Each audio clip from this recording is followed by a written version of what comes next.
règle générale, les gens qui viennent me voir sont souvent des gens qui ont essayé plusieurs choses, qui ont des fois suivi des thérapies assez longues.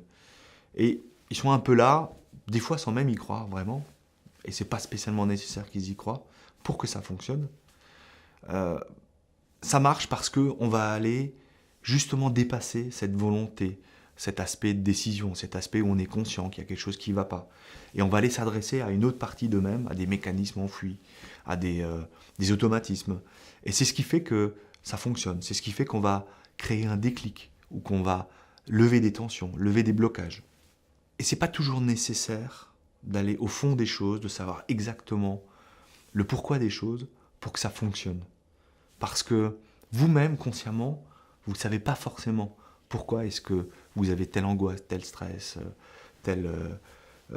autant de mal à arrêter de fumer, à maigrir, etc. etc.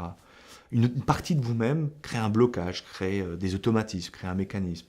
Et on va aller lever ça, sans avoir besoin de le nommer, sans avoir besoin de comprendre comment ça fonctionne.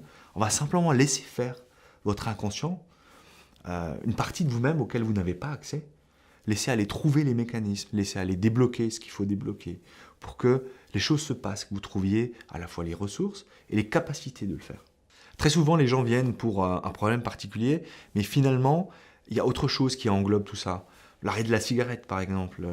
Évidemment que le but, c'est d'arrêter de fumer, là, maintenant, et ça peut arriver en une séance, mais souvent, les gens associent la cigarette à du stress, à de l'ennui, à une occupation, ou parce qu'ils aiment fumer.